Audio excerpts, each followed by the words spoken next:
Hi. Ticket വന്നു കേട്ടോ second സാബിന് പോകാൻ വേണ്ടിയിട്ട്. അത് നോക്കിയിട്ടുള്ളൊരു ഇരിപ്പാണ് ഈ കാണുന്നത്. അപ്പോൾ ഇനിയും അടുത്ത കുറച്ച് മണിക്കൂറുകൾ ഭയങ്കര ഓട്ടമായിരിക്കും. കുറേ കാര്യങ്ങൾ ചെയ്യാനുണ്ട്. സത്യം പറഞ്ഞാൽ 24 hours പോലും ഇല്ല ഫ്ലൈറ്റ് ബോർഡ് ചെയ്യാനായിട്ട്. അപ്പോൾ അതിന് മുമ്പ് ചെയ്ത് തീർക്കണമല്ലോ.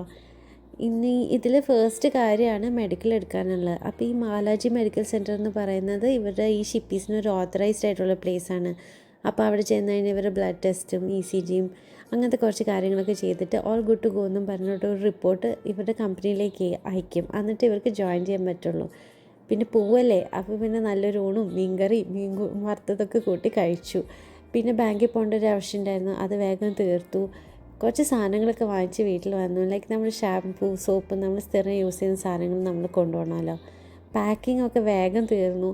അധികം ഉണ്ടാവില്ല പാക്ക് ചെയ്യാൻ, കാരണം ഇവർക്ക് കൂടുതലും യൂണിഫോമാണ് ഇടുന്നത്. അതുകൊണ്ട് കാഷ്വൽസൊക്കെ കൊണ്ടുവന്നാൽ വളരെ കുറവായിരിക്കും. ഇത് കഴിഞ്ഞ് ഒന്ന് റിലാക്സ് ആയപ്പോഴത്തേക്കും പോകാൻ സമയമായി. അപ്പോൾ വേഗം റെഡിയായി ഇറങ്ങി. ഈ ഇറങ്ങുന്ന സമയത്തൊക്കെ ഞാൻ നോട്ടീസ് ചെയ്യുന്ന ഒരു കാര്യമുണ്ട്. ഒരു ടിക്കറ്റ് വന്നു കഴിഞ്ഞാൽ പിന്നെ സനൂപ് അധികം സംസാരിക്കില്ല. എപ്പോഴും ഈ പോകുന്ന കാര്യങ്ങളൊക്കെ ആലോചിച്ച് മൈൻഡ് സെറ്റാക്കുന്നതെന്നാണ് എനിക്ക് മനസ്സിലായിട്ടുള്ളത്. നാടിനെ വിട്ട് പോകണം, നമ്മളെ വിട്ട് പോകണം, അങ്ങനെ ഇഷ്ടമുള്ള കുറേ കാര്യങ്ങൾ മാറ്റി വെച്ചിട്ടാണല്ലോ ഇവർ പോകുന്നത്. അപ്പോൾ അതിന് മെൻറ്റൽ ടെൻഷൻ ഉണ്ടാവും.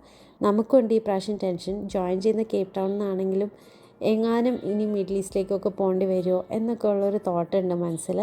എന്നാലും നമ്മളെപ്പോഴും വിഷ് ചെയ്യുമല്ലോ ദാറ്റ് ഇവർ ഹാപ്പി ആയിട്ട് സേഫായിട്ട് പോയിട്ട് വരണമെന്ന്.